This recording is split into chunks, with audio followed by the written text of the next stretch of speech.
Réponse Hassan Amou, qu'est-ce que vous en pensez?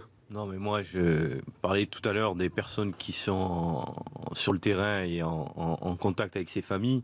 Je trouve que la décision que prend le maire est consternante et triste parce que, bien évidemment, il n'a pas le pouvoir de stopper les aides qui sont des aides fléchées que peuvent représenter la CAF et un autre. C'est les aides de la mairie. C'est les aides du CCAS.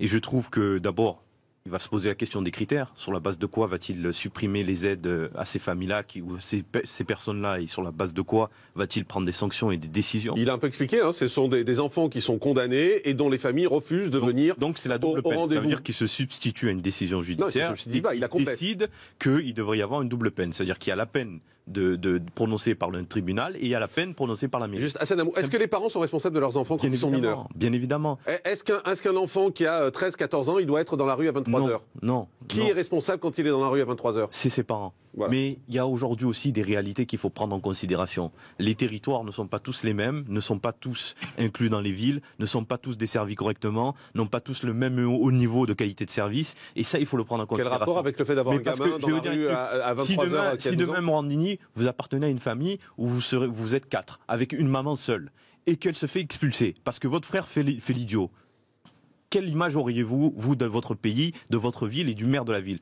Lui en voudrez-vous pas de vous avoir fait passer un calvaire alors que vous étiez à l'heure à l'école? J'en mon frère qui fait le con et c'est trop facile, vous n'aurez pas le recul. Aujourd'hui vous l'avez parce que vous êtes un adulte et que vous avez quand vous êtes gamin, vous n'avez pas ce recul-là. Non mais excusez-moi, mais les parents sont responsables de leurs enfants, il faut arrêter de déresponsabiliser les gens dans ce pays aussi. Je ne déresponsabilise pas, mais intéressez-vous un peu plus à ce qui existe dans ces cités, aux dispositifs qu'il y a et à tous les abandons dans lesquels l'État se désengage de plus en plus, les collectivités aussi. Quel rapport avec l'éducation de l'enfant? Avec tout, parce que à un moment donné, je veux dire, c'est les conséquences d'un abandon des territoires, tout ce qui est en train de se passer.